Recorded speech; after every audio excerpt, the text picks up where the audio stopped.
Every year your chart hands you a new key. Your birth chart is the map of a whole life.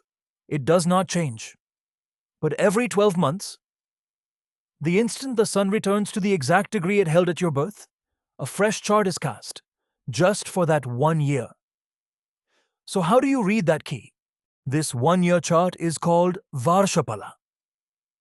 It comes from the Tajik system, a Persian-rooted method that Nilakantha wove into Sanskrit in the 16th century.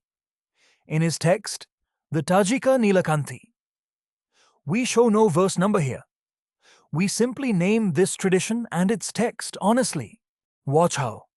The sun travels the zodiac and, in roughly a year, returns to that same birth degree Digo in Raj's chart, a point in Kanya.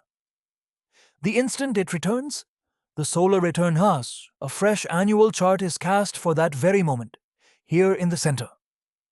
It does not replace the birth chart, it is a 1-year lens laid over it. Now Varshaphala's signature tool, the Muntha.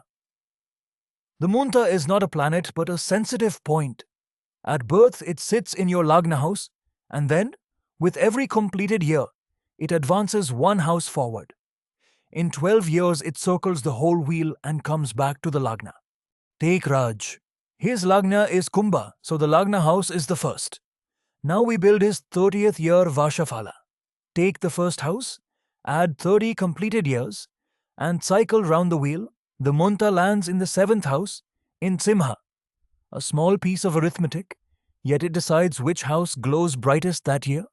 Whichever house the Muntha occupies becomes that year's headline color. The 7th house is partnership, relationships and deals. So Raj's 30th year leans toward partnership and relationships. This is not a verdict, but the year's headline. We read it next alongside the Lord of the Year. Now the year's ruler, the Varshesha. In the Tajik system, every annual chart has 5 office bearers, and one of them is chosen as the Varshesha.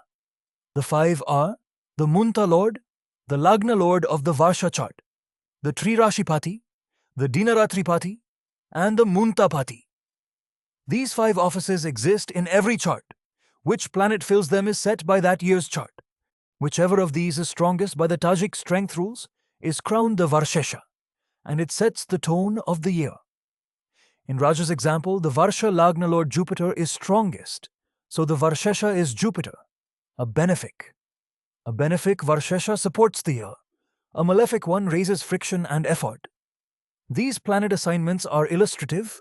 A real chart is recast fresh each year, and where the Varshesha sits matters too. A strong Varshesha in a Kendra or Trine steadies the year. One tucked in the 6th, 8th or 12th signals a year to tread more carefully. The Muntha's house and the Varshesha's nature, only reading the two together gives the year its true picture. Now the Varshesha and the Muntha together lay out a 12-month path.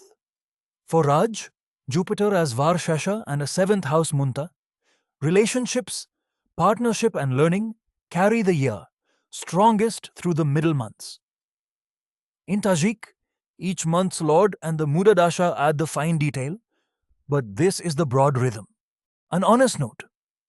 Varshaphala is a 1-year forecast lens. It tells you which house and which temper the year leans toward. But it does not replace the birth chart, and it does not promise dated events. See it as an annual layer over your birth chart, not for fear, but for preparation. Want your own Varshaphala for this year? Which house your Muntha sits in, who your Varshesha is, and how the 12 months lay out. Open Kundlit's Varshaphala from the first link below. No fear, no hype. And to first understand your full birth chart, use the second link.